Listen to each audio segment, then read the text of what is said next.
Laman ng maselang mga salita at eksena na hindi angkop sa mga batang tagapakinig. Patnubay ng magulang ay kailangan.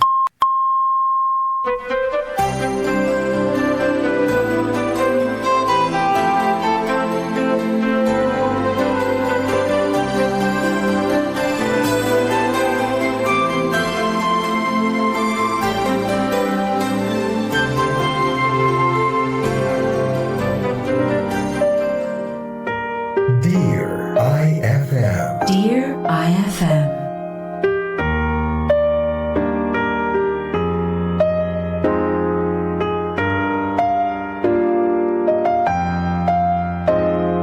Magandang hapon mga idol. Isa na namang kwento ang ating matutunghayan, mapapakinggan dito sa Dear IFM. Bago ang lahat, Happy Mother's Day sa lahat ng mga dakilang ina sa buong mundo. Mapagmahal, mapag-aruga, at maalalahaning ina. Para sa inyo ang kwentong ito. Ako si Idol James Reid. At ito ang Dear IFM.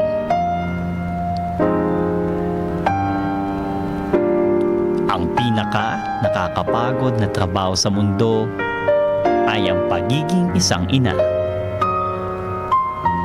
24/7 ka magtatrabaho, walang day off, walang bonus, walang double pay. Kaya sinasabi ng lahat na hindi matatawaran ng kahit na anong bagay ang pagiging isang ina. Pagmamahal at sakripisyo ang binibigay. Walang hinihinging kapalit. Tawagin niyo na lang ako sa pangalang Teresita. Nagtatrabaho bilang senior manager sa isang private company sa Pasig. Meron akong asawa at 2 anak. Hindi naman kami mayaman, pero hindi rin kami kapos sa buhay. Sakto lang. Masaya. Noong mga paliliit pa ang mga anak namin, na sina Jerome, ang panganay namin, at si Leslie. Paano ko nasabi?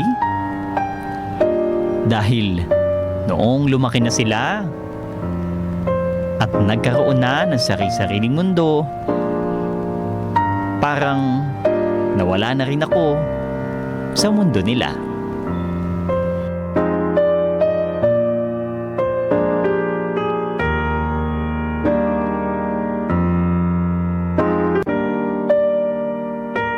Dear IFM. Dear IFM.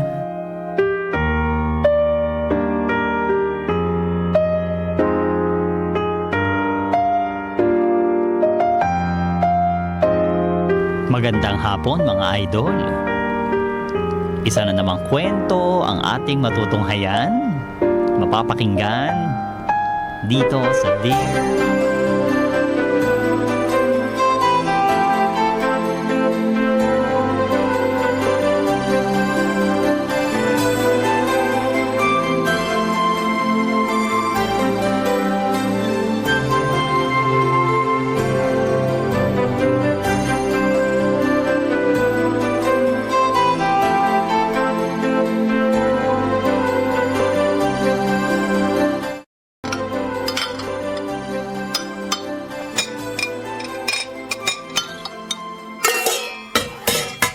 Oh, ang dami mo namang niluto. May inimbitahan ka pa bang iba? Wala. Tayong 4 lang. Naisip ko kasi na siguradong pagod yung mga yun. Kaya mapapakain sila ng marami. Saka niluto ko lahat ng mga paborito nila. Afritada, lumpiang Shanghai, at syempre chicken para kay Leslie. Pero mahal, dapat yung niluto mo, yung mga paborito mo. Birthday mo eh. At saka isa pa, sana tinawagan mo na lang si Manang Norma para magluto sa atin ngayon. Isang beses ka lang mag-birthday sa isang taon. Ano man lang yung makapagpahinga ka kahit ngayon man lang. Ano ka ba? Ayos lang sa akin yun, no? Kilala mo ko, Han. Hindi ako sanay na pinaghahandaan yung birthday ko. Kahit pagod ako, sapat na sa akin na magkakasama tayo sa espesyal na araw ng buhay ko. Kahit na, tignan mo, hindi ka lang nagluto, naglinis ka pa. Tignan mo tong sahig natin, napakalinis. Iba talaga maglinis ang asawa ko. Gumamit ka pa ng Star Wax Floor Wax. Intabay to the max. Siyempre naman, ako pa. Oh, mag-aalas 7 na. Wala pa rin yung dalawa. Baka na traffic lang yun. Ay, si Jerome tumatawag. Baka magtatanong kung anong cake yung gusto ko. Sagutin ko lang, ha? Hello, anak. Nasaan ka na? Hindi ako makakauwi ngayon. Ha? Bakit hindi ka makakauwi? Maaga kasi yung team building namin bukas. Baka malito ako kapag umuwi ako ngayon. Pero anak, birthday ko ngayon. Baka naman pwedeng sumaglit ka lang dito sa bahay. Mag-dinner lang tayong 4. Minsan ka na nga lang namin makasama eh. Sorry talaga, ma. Hindi kakayanin ng oras eh. Babawi na lang ako next time, ha? Sige na po.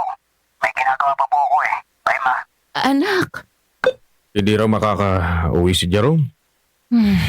Hindi daw eh. Maaga daw yung team building nila bukas. Hindi kakayanin ang oras niya. Kaya mo na. May trabaho yung panganay natin. Busy yan, kaya ganyan. Oo nga. Bale si Leslie na lang ang hinihintay natin.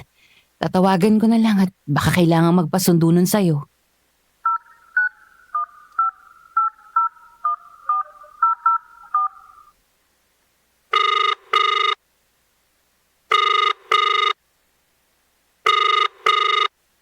Hello, Ma. Hello, anak. Nasaan ka na? Nasa bahay pa po ako ni Grace eh. Ah, bakit nandyan ka sa kanila? Bakit hindi ka man lang nagpaalam sa amin ng papa mo? Bigla kasing pinaga ng prof namin yung deadline ng research paper eh. Kaya ito, mag-overnight muna ako dito ah. Overnight? Umayag ba ako?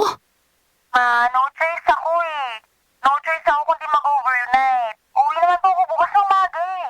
Tsaka isa pa, for school project naman po ito, hindi man para magliwaliw lang eh. Pero anak, Sige na po ma, marami pa kaming gagawin eh. Uwi ako bukas maaga. Bye-bye. Anong overnight? Ano yung narinig ko? Nasaan si Leslie ngayon? nakay na Grace daw. May itatapusin na research paper. Gusto mo sunduin ko ba? Hindi pwedeng basta-basta na lang siya na magdedesisyon na hindi nagpapaalam sa atin. Hayaan mo na, Han. College na ang bunso natin. Hindi talaga may iwasan yan. Sayang naman tong mga niluto ko. Sana pala tinanong ko muna sila kung makakauwi ng maaga. Ang lungkot naman ng birthday ko ni hindi man lang nila ako nagawang batiin. Kabahan, hindi sayang to. Pero magalala, kakainin ko ang lahat ng to. Sila dapat ang manghinayang dahil hindi nila natikpan ang luto mo ngayon. Ikaw naman, paano mo mauubos yan ay ang dami-dami niyan? Kauhan, huwag mong minamaliit itong tiyan ko. Malawak ang storage room nito. Oo talaga. Sige na, tayo na lang kumain. Masaya na rin ako dahil nandyan ka. Happy birthday, Han. Thank you, Han. Kain na tayo. IFM. Dear IFM.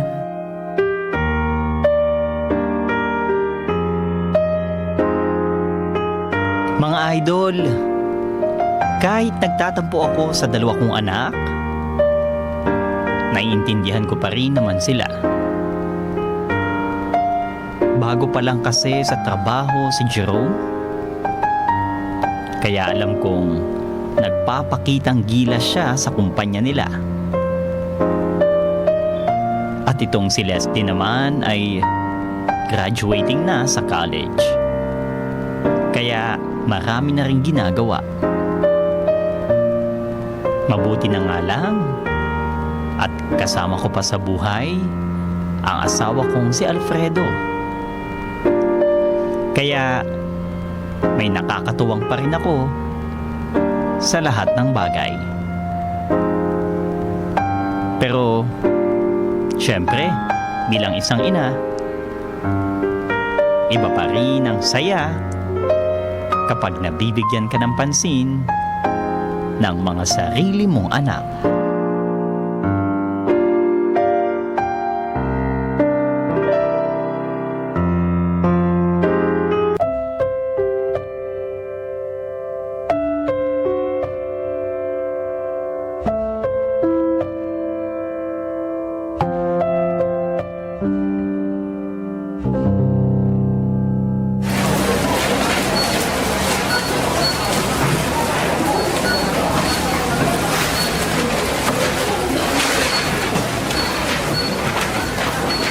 mantika na, toyo, suka.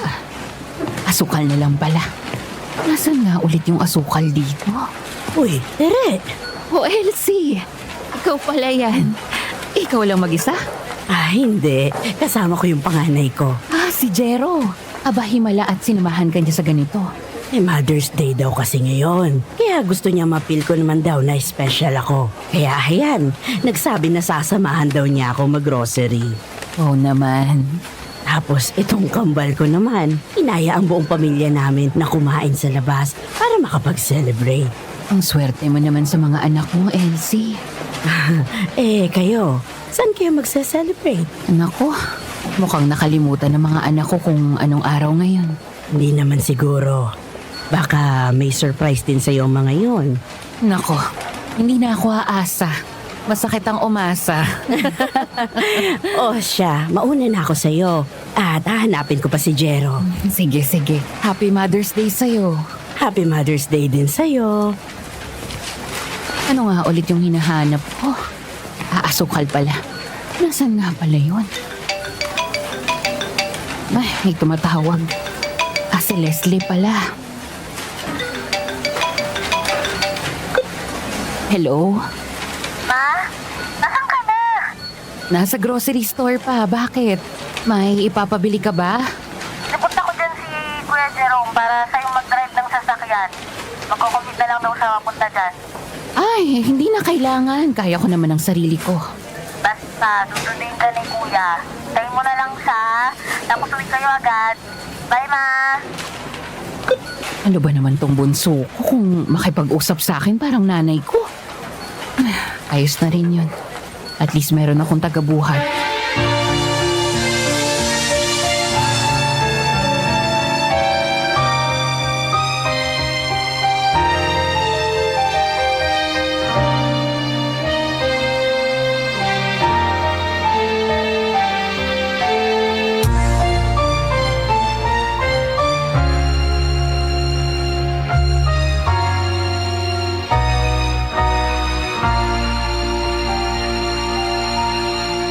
Ako na sa mga to.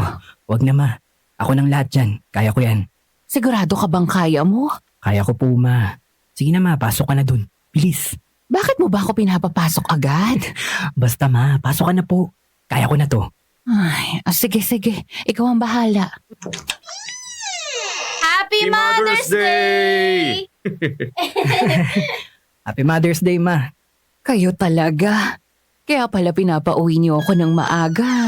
May surprise pala kayo sa akin. Akala ko nakalimutan yun eh. Sus, pwede ba yun, Ma? Siyempre hindi. Etong dalawa na to ang punong abala sa lahat eh. Wala akong ginawa kundi panoorin lang silang ayusin ang mga to. Yes! Pinapaiyak niyo naman ako eh. Thank you mga anak. You're welcome ma. Dahil araw mo ngayon, kami ang bahala sa lahat. Magre-relax ka ngayon, okay? Nagpa-reserve kami ni Kuya sa isang salon para sa'yo, Ma. Magpapamanicure ka, pedicure, foot spa, tapos magpaayos ka na rin ng hair, ha? Naku, ang mahal naman ng mga yan anak. Ayos lang po yun ma. Isang beses lang sa isang taon ng Mother's Day. Kaya ikaw ang bida sa araw na to. Ikaw naman ang aalagaan namin. Dear IFM. Dear IFM.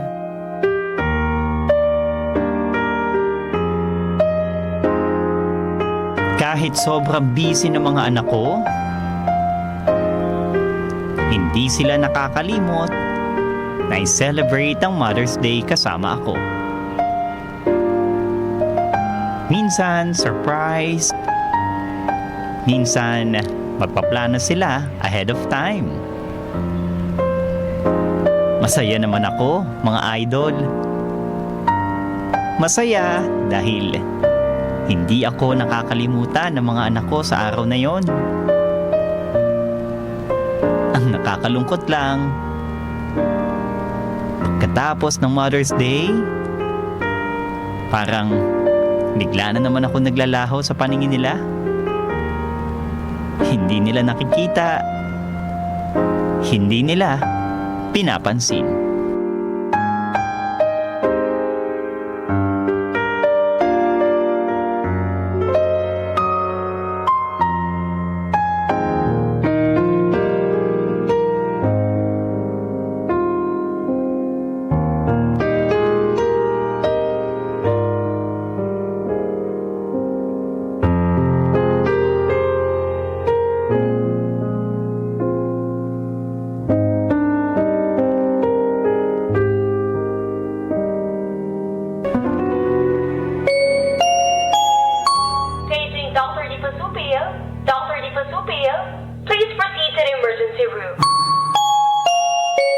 Narinig mo naman ang sinabi ng doktor, di ba?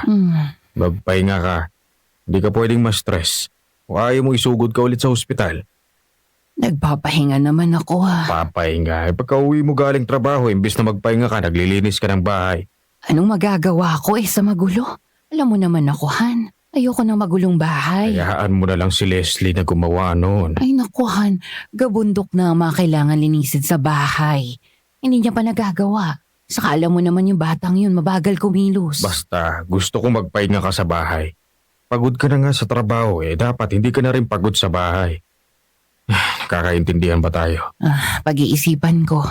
Teka, nasan nga pala yung dalawa? Tayo na sa trabaho at eskwelahan pa. Teka, tatawagan ko.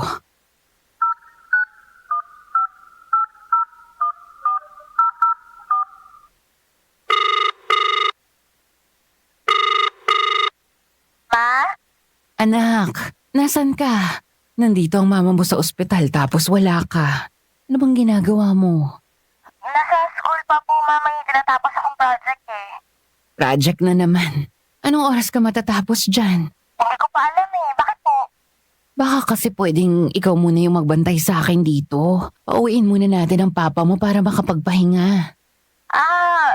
Hindi po ako pwede ngayon, May tinatapos pa ako, tapos maaga papasok ko. Nasa ospital na nga ako, ganyan pa ang sinasabi mo. Sige na, bye-bye. Sige na, hayaan mo na. Kaya ko naman Hindi pwede. Dalawang anak natin, ano man lang yung may katuwang ka sa pagbabantay sa akin. Teka, si Jerome naman yung tatawagan ko.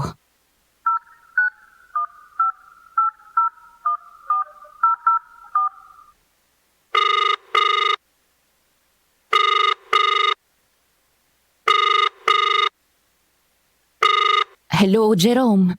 Nasaan ka? Nasa apartment ko po, Ma. Bakit? Pumunta ka dito sa ospital at ikaw muna magbantay sa akin. Kailangan magpahinga ng papa mo. Si Leslie, nasaan? May ginagawa, maaga daw yung klase niya bukas. Maaga rin po ang pasok ko bukas, Ma. Si Leslie na lang pilitin niyo. Mas importante ang trabaho ko kaysa sa ginagawa niya. Sige na po, Ma. Masakit na ang ulo ko. Magpapahinga muna ako. Bye.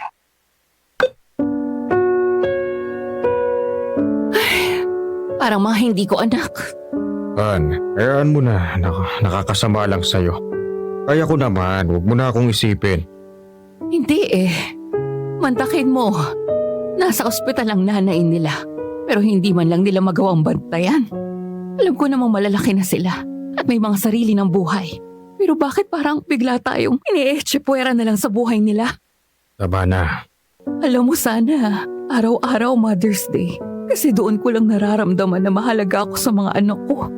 Doon lang sila nagiging malambing. Pero kapag ordinaryong araw na wala na, hindi na naman nila ako nakikita. Dear IFM. Dear IFM.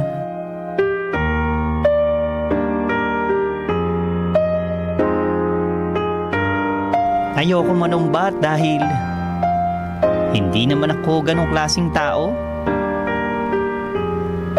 Pero binigay ko ang lahat ng oras ko sa kanilang dalawa. Araw-araw kong pinaparamdam ang pagmamahal ko para sa kanila. Pero sa huli, isang araw lang pala ang kaya nilang ibigay sa akin. Para maramdaman kong importante ako. Isang araw lang para masabi kong nanay pa rin pala nila ako.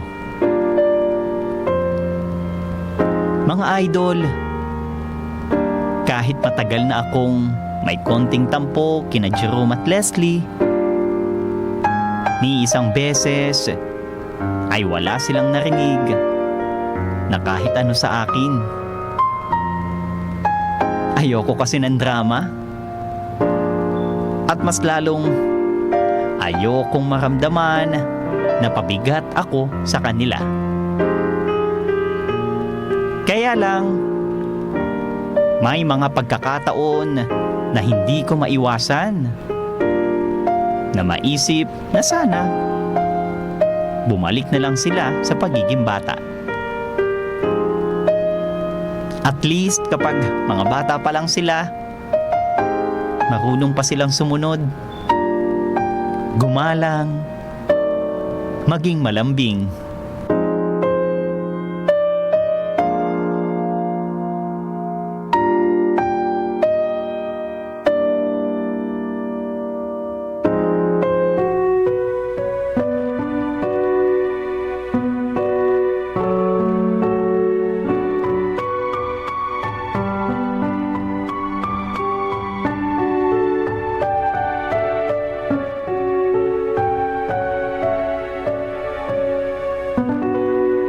Ay, sa wakas uwian na. Sana hindi masyadong traffic para maaga ako makauwi. Tere, nag-aayang kumain si na Julia. Sama tayo? Nako, hindi na lang ako. Siguradong maramihang kainan yung gagawin nila. Alam mo naman tayo, tumatanda na. Kailangan na maghinay-hinay sa kinakain. Ano ka ba? May maintenance naman. Kahit na ano, health is wealth, ika nga. Kaya ikaw na lang kung gusto mo. Eh, parang ayoko na rin. Tsaka naghihintay na rin pala ang mga anak ko sa bahay. Doon daw sila magwi-weekend. Talaga? Eh di maganda kung ganun. At least magkakaroon kayo ng bonding. Nakakainggit ka naman. Oh, bakit? Ay, hindi naman ako pinapansin ng mga anak ko. Parehong busy kasi. Si Leslie, sa pag-aaral dahil nga naman graduating na. At yun naman si Jerome, sa trabaho niya. May sarili ng buhay yung mga anak ko. Ay nako, buti na lang hindi ganyan ang mga anak ko. Parati pa rin silang nagbibigay na oras sa amin ng papa nila. Bakit kaya hindi mo kausapin ng mga yon? Huwag na. Ayoko na ng drama.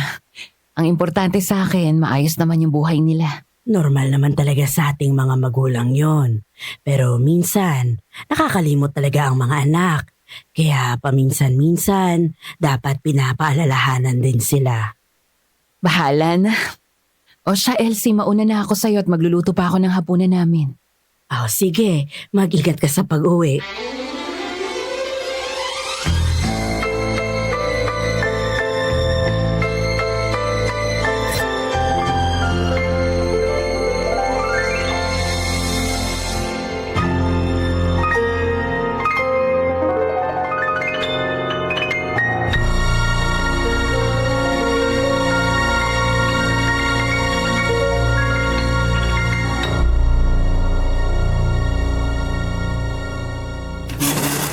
Han, mauna na muna ako sa kwarto ha. Ligo-ligo na ako eh.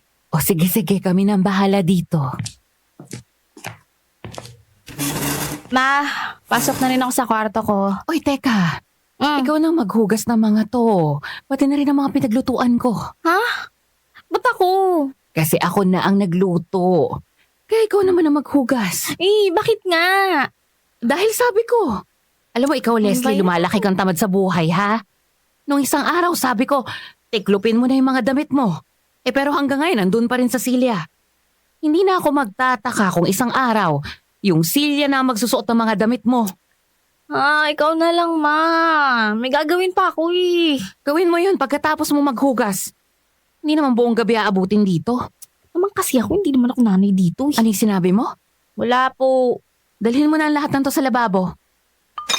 Ainis, nagdadabog ka? Hindi. Hindi po. Nag-aaral ka pa man din. Hindi ka marunong gumamit ng po at opo? Hugasan mo lahat yan.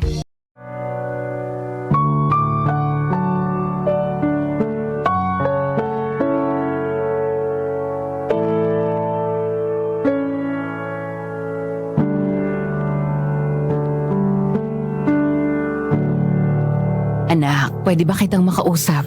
Tungkol saan, ma? Manghihingi sana ako ng tulong sa'yo. Pareho kasi kaming na-short ng papa mo. Malaki kasi yung binayad namin dun sa isang sasakyan natin. Baka pwedeng hati tayo sa mga gastusin dito sa bahay. Ate, Oo, bills at allowance lang naman ang iniisip ko. yun lang pala eh. Bakit hihingi pa kayo ng tulong sa akin? Magsa-short kasi, anak. Hindi pwede, ma. Marami rin akong binabayaran. May kuryente at tubig din po ako. Renta ko pa. Food allowance. Marami pa. Eh di kung meron kang natatabi dyan, Hihiramin ko muna. Hiram na naman. Yung huling hiniram nyo sa akin, di nyo pa nga binabalik. Dahil naman sa kapatid mo yun. Na-hospital siya, di ba? Hindi ko na yun responsibilidad. Kapatid mo yun, Jerome. Bakit parang ang hirap sa'yo maglabas ng pera pagdating sa pamilya? Pero kapag para sa mga luho mo, hindi ka nagdadalawang isip. Pera ko naman po kasi yun eh. Pinaghirapan ko yun, ma. At isa pa, hindi ko naman responsibilidad yung mga gastusin nyo dito sa bahay. Kaya nga po ako umalis dito sa bahay para ang responsibilidad ko lang ay sarili ko. Bakit pati yan pinapa-shoulder nyo sa akin? Kayo ang magulang, kayo ang gumawa ng paraan. Sige. Pasensya na sa abala. Kami na bahala gumawa ng paraan. At sa susunod kasi, ma, huwag kayong kukuha ng kahit na ano na hindi nyo naman pala kayang panindigan. Tulad ng sasakyan, aanihin nyo pa yun. Huwag yung sabihin na kapag hindi nyo na kayang bayaran yun, ako pa mag-shoulder. Naku ma, di pwede yun. Oo na.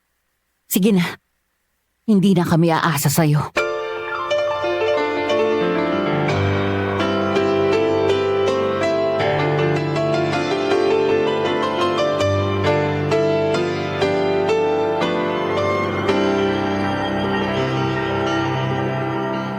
Kakausapin ko yan si Jerome. Huwag na. Gagalit ka lang eh. Hayaan mo na lang siya. Anong hayaan? Hindi niyo pwede pagsalitaan ka ng ganon. Hindi porket wala na siya dito sa bahay at kumikita na siya ng sarili niyang pera. Pwede ka na niyang bastusin ng ganon. Magulang ka pa rin niya. Nanay ka pa rin niya. Wala na. Hindi na nila tayo magulang. Para sa kanila kapag tapos na natin silang pag-aralin at palakihin, tapos na yung pagiging magulang natin. Tapos na ang pagiging ina ko sa kanila dahil wala na akong pakinabang sa kanila. Kailangan ko na lang tanggapin yun, Han. Masakit pero yun ang totoo. Dear IFM. Dear IFM.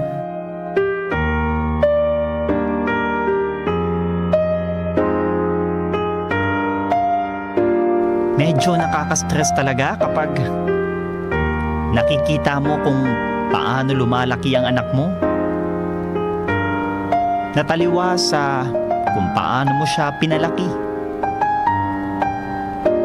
Habang tumatagal, nagiging tamad at pabalang sumagot ang bunso ko. Dati naman, si Leslie ang mas malambing sa kanila ng kuya niya.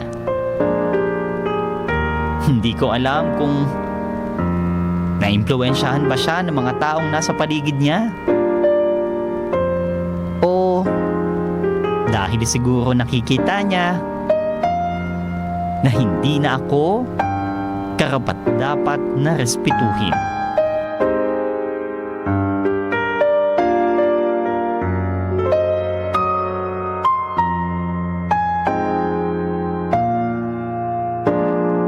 IFM. Dear IFM. Mga idol, madalas ko nang napapatanong ang sarili ko. May pagkukulang ba ako bilang isang ina? Meron ba akong mga hindi nagawa para ganito ako tratuhin ng mga anak ko? Dahil aaminin ko, mas lalong tumitindi ang sama ng loob ko sa kanila. Natatakot ako na baka isang araw, hindi na nila ako kilalaning ina. Isang taong nag-aruga at nagmahal sa kanila ng buong puso. Na kahit sa kamatayan, dadalhin ang pagiging isang ina.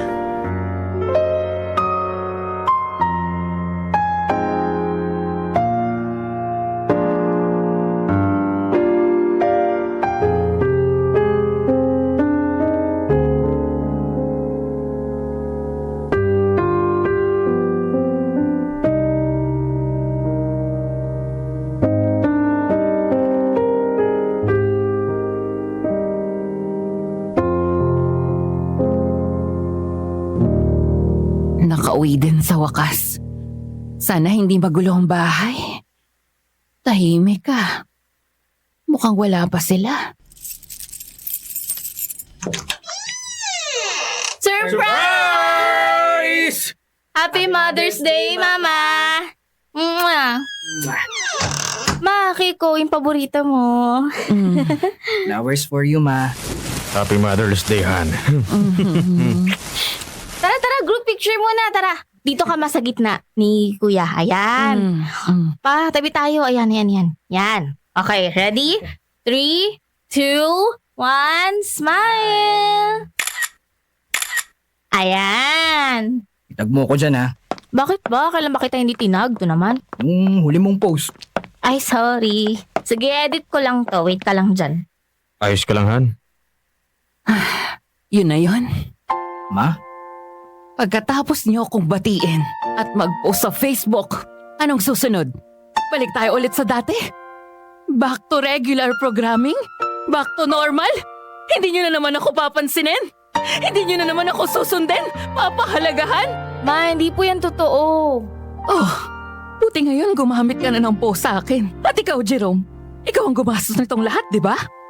Himala, naglabas ka ng pera para sa akin. Pero nung huling beses akong humingi ng tulong sa'yo, pinamukha mo sa akin na wala akong karapatang humingi ng tulong sa'yo. Ma, pagod lang ako noon. Pasensya na. Araw-araw ko kayong inaalagaan, minamahal, pinaparamdam na importante kayo sa buhay ko. Tapos ako, isang araw lang akong mahalaga sa inyo. Anong klaseng mga anak kayo, ha? Naaalala nyo lang ang nanay nyo kapag Mother's Day. Paano kung mawala yun? Eh di wala na rin. Makakalimot na rin kayo. Kayo na lang mag-celebrate. Tutal naman, para sa inyo ang araw na to. Para maipakita ninyo sa lahat na mabubuti kayong mga anak. Pero ang totoo, ngayong araw lang kayo ganyan. Ngayong araw lang kayo may pakialam sa nanay nyo.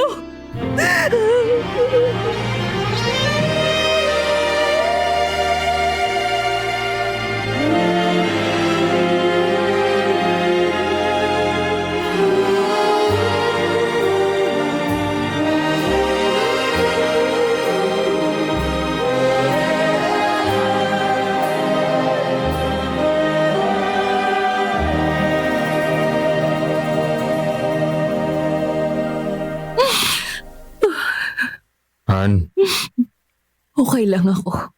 Pasensya na sa inasal ko kanina. Napuno na kasi ako eh. Nakakahiya sa mga bata. Nagdrama pa ako. huwag mong sabihin yan. Naiintindihan ko naman ang nararamdaman mo. Kinausap ko na sila ng masinsinan. Sinabi ko ang lahat ng nararamdaman mo, pati na rin yung mga napapansin ko. Anong sabi nila? Siguro panay sila dahilan mo. Hindi. Na-realize nila yung mga pagkakamali nila. Nakakahiya talaga ako kanina. Han, minahon ka lang. Normal lang yun. Kahit nanay ka na, normal na tao ka pa rin. Nasasaktan. Sumasama ang loob.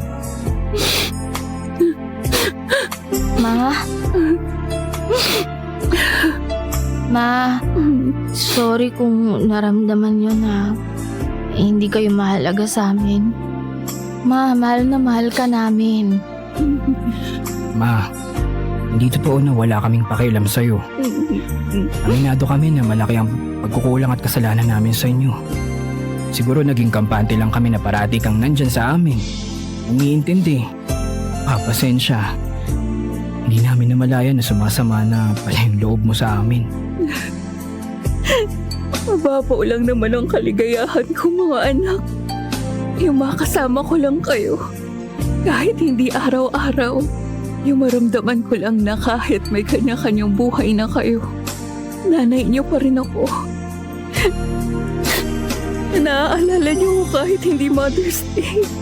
Yun lang naman eh. Sorry talaga, Ma. Sorry po, hindi na namin uulitin yun ni Kuya. Promise, Ma. Babawi kami sa'yo. Kahit hindi Mother's Day, araw-araw naming ipaparamdam sa'yo na espesyal ka sa amin. Dear IFM. Dear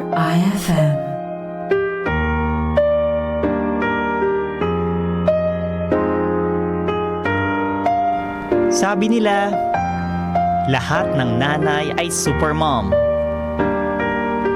Malakas, matyaga, walang hindi kayang gawin.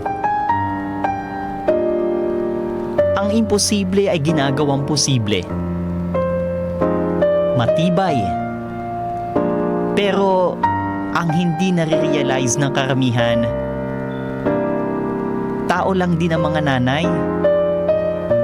Mahina, malambot ang puso, at marunong din sumama ang loob. Lalo na kapag nararamdaman niyang binabaliwala na siya ng mga taong pinakamamahal niya. Tulad ng sinabi ko kina Leslie at Jerome, atensyon at pagmamahal lang naman ang hinihingi ko. Yung maramdaman ko na mahal pa rin nila ako. Nirerespeto, nakikita, napapansin. Kaya sa mga anak na nakikinig ngayon, hindi dapat Mother's Day nyo lang pinaparamdam. Sa mga nanay nyo na mahalaga sila sa buhay nyo. Hindi lang dapat sa Mother's Day kayo humahalik, yumayakap, at ngumingiti sa kanila. Dapat araw-araw pinaparamdam sa kanila kung gaano sila kamahal. Dahil kami mga nanay, baliwala ang lahat ng pagod kapag naramdaman naming parte pa rin kami ng buhay nyo. Isang yakap at halik nyo lang. Tanggal lahat ng stress at pagod sa buhay. Mga idol, hanggang dito na lang ang sulat ko. Sana kahit papaano ay nakapagbigay ako ng aral at inspirasyon sa inyong lahat. Happy Mother's Day sa mga magigiting na ina.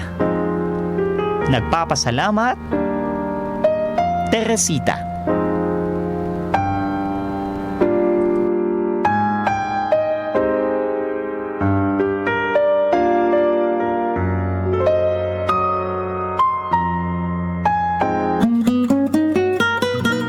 Ang mga dramatista na nagbigay buhay sa storya natin ngayon sa Dear IFM.